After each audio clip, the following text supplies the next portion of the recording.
Hey guys, this is Alex from 4C Trading, and we have done YFI in some time back. Actually, it was like last week, I think. We did a video on it, kind of explaining the two possible options that we can take on YFI. And if you just go through those options, right on fast before we continue, it's one of the areas was right here, but this is not the area I wasn't really particularly happy on taking on because it's a little bit too aggressive. So what I did, in case I said I would be more likely to take the area down here, right? But then I just, upon revisiting and sawing that this time around, I was actually stopped at the very bottom of this bounce, right? My stop loss was at 227 or something like this. So as you can see, yes, my trade was stopped at the very bottom. So that is quite unfortunate. It maybe happened because Ethereum or Bitcoin, overreacted a little bit. I'm not going to say it, Bitcoin didn't really overreact that much, but Ethereum definitely did, as it always does, right? And, on that fall, on that day, was on 11th. So basically yesterday, I kind of, missed it and got stopped on this one as well. So this opportunity didn't really survive, or should I say didn't really tame well. But even though this opportunity hasn't survived, we have yet to see one of the main areas, which is right here, which is the area that we previously played before, right? And we can see that from going to the left side of the charts. You can see this is located right here. It is still very much relevant, right? So maybe yes, when I am revisiting this trade right now and seeing all of this, right, how this bowed off, maybe this was a little bit too bullish for me as well, right?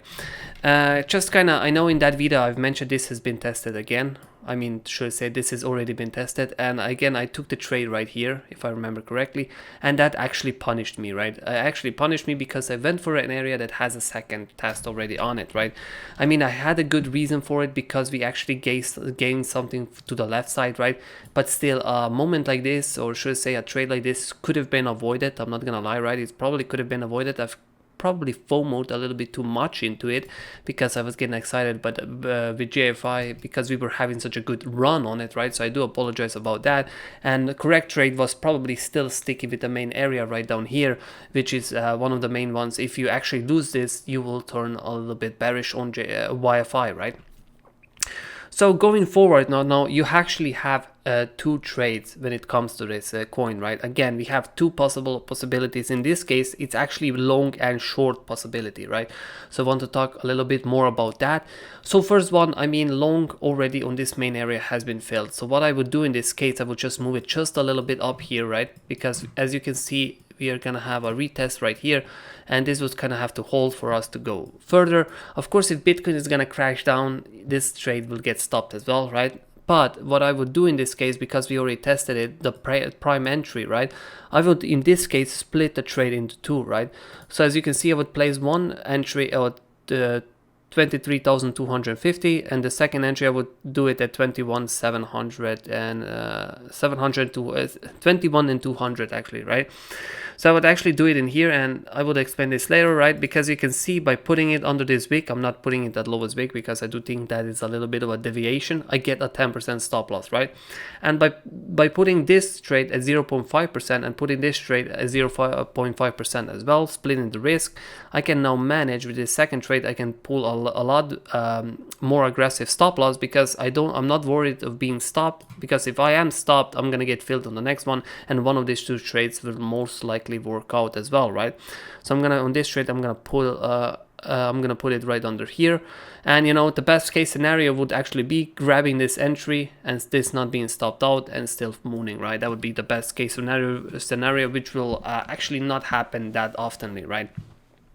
And if it comes to profit takes, it will definitely have to be located up here, right? Will most definitely have to be located up here. And you can see on the right side, this one particularly is not very excited because, as you can see, we are late to the trade. You can see it's only 1.2R or 12%, and the trade on the right side is a lot more exciting because obviously a lot better entry at 2.2R or 23%. And again, guys, if you're wondering at which prices I am, you can see I'm all on the right screen, right? The red ones is the stop losses, the gray ones are the entries, and the green ones are the profit takes, right?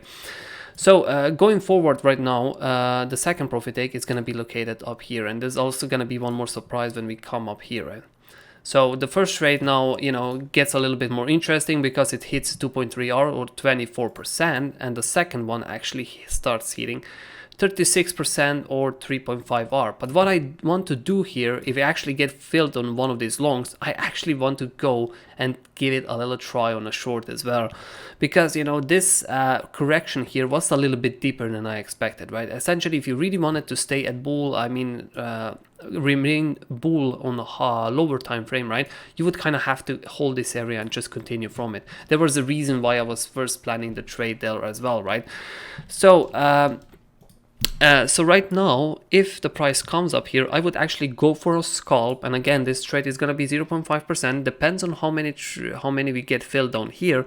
I would actually go for a mini scalp short and actually see if this can perhaps turn to be a top for YFI, right? And in this case, you can see that we get actually a pretty neat stop of 6%. And the first profit take is actually located on exactly the same profit take as we have on the first profit take on our long positions, right? And you can see that we can here have a chance to book a quick 1.5% or 9% on the entire coin move, right? And then again, if we move it down here even further to where our fillings are, right, and we can see that there's quite a fat box where we can take our profits. So if you take the top of the box, it's 3.5R or 21%, or the bottom one 27% or 4.5R. So I'm gonna take it right down the middle at like 4R at 25%, right? So you can see there are multiple options right now on Wi-Fi, and one of these will definitely nail it, right?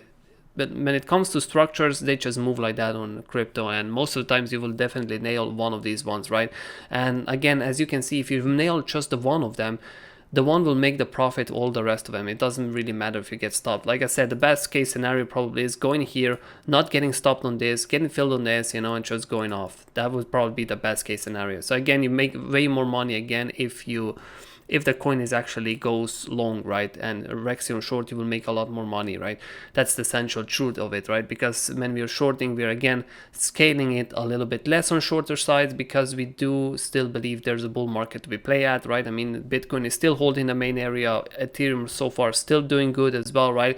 So we can definitely have to follow the trend a little bit more to the upside than we do to the downside, right? So we still have to be in sort of a bull state in mind, but that doesn't mean that we can't short anything at all, right? That doesn't mean at all. So yes, I would say if you're gonna play this coin, play all of the three trades, raise 0.5% on each one of them, right? And then we will actually see how this one plays out. I do hope it plays out better than this one that I've posted the last time, and let's see where we're actually gonna end up next week, right? And hopefully we do end up in bull still. So yes guys, show us some love, right? Tell us that you actually enjoyed these videos, share it with your friends, smash that like button, right? Subscribe to our channels. And we do these videos every day and except on Sunday. Also, please join us on our free4C channel community, where we discuss stop losses, discuss Bitcoin. We do a Bitcoin analysis. We do all of this, educational stuff that actually helps you become a trader as well. So yes, thank you for watching, guys, and we will be seeing each other in the next one.